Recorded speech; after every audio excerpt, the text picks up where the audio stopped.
Natumaini unaendelea vizuri kabisa, mtazamaji wa Zone Media. Nilikuahidi kukuletea update mbalimbali ambazo zinatokea huko nchini Oman kufuatia mazungumzo ya nyuklia kati ya Marekani pamoja na Irani, mazungumzo ambayo sio ya moja kwa moja yaliyofanyika leo. Sasa hapa nitakuletea taarifa kadha wa kadha, lakini tunaanza na taarifa hii ambayo inamhusu waziri wa mambo ya nje wa Iran Abbas Araghchi. Mara tu baada ya mazungumzo hayo kuweza kutamatika leo hii, ambapo tayari yamekwisha tamatika, Abbas Araghchi aliweza kuzungumza na waandishi wa habari, na hapa nakuletea taarifa kile ambacho Abbas Araghchi amekizungumza. Hii ni kwa mujibu wa televisheni ya taifa ya Irani IRIB. Taarifa inaeleza kwamba waziri wa mambo ya nje wa Irani Abbas Araghchi amesema duru ya mazungumzo yaliyofanyika leo nchini Oman kati ya Iran na Marekani kwa njia isiyo ya moja kwa moja imeanza kwa hali chanya licha ya mazingira magumu ya kutokuaminiana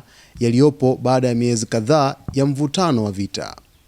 Akizungumza na vyombo vya habari mara baada ya mazungumzo hayo, Araghchi amesema kurejea kwenye mchakato wa mazungumzo si jambo rahisi baada ya miezi minane yenye misukosuko, ikiwemo vita vya Juni 2025.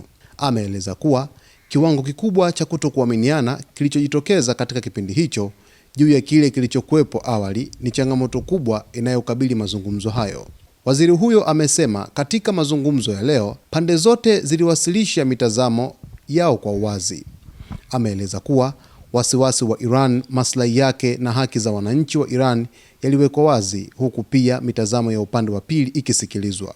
Kwa mujibu wa Araghchi, mazungumzo hayo yalifanyika katika mazingira mazuri na ya kuheshimiana, jambo alilolisifu kama hatua muhimu ya awali. Araghchi amesema iwapo mwelekeo huu chanya utaendelea, kuwa na uwezekano wa kufikiwa mfumo wa pamoja wa mazungumzo kuhusu swala la nyuklia kati ya Iran na Marekani katika vikao vijavyo. Ameongeza kuwa mikutano kadhaa ilifanyika kwa njia isiyo moja kwa moja mjini Muscat na kwamba mazungumzo hayo yataendelea baada ya mashauriano kufanyika katika miji mikuu ya nchi husika. Hata hivyo, waziri wa mambo ya nje wa Iran amesisitiza kuwa bado ni mapema kutoa hitimisho lolote, akisema mafanikio ya mazungumzo hayo yatategemea mwenendo wa upande wa pili pamoja na maamuzi yatakayofanywa mjini Tehran. Amesisitiza kuwa kujenga uaminifu ni jambo la msingi, huku akihitimisha kwa kusema kuwa mazungumzo ya leo yalikuwa mwanzo mzuri unaoweza kuzaa matokeo chanya endapo juhudi hizo zitaendelezwa.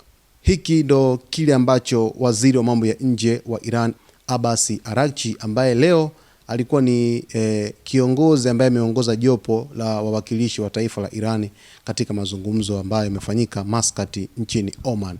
Basi mtazamaji wetu, nazidi kuweza kukuchambulia taarifa muhimu ambazo zimeweza kutokea huko kwenye mazungumzo nchini Oman ili uweze kufahamu zaidi. Kama bado hujaweza kuungana nasi, basi ni kuombe uweze kusubscribe channel yetu, lakini vile vile kulike, kucomment pamoja na kushare.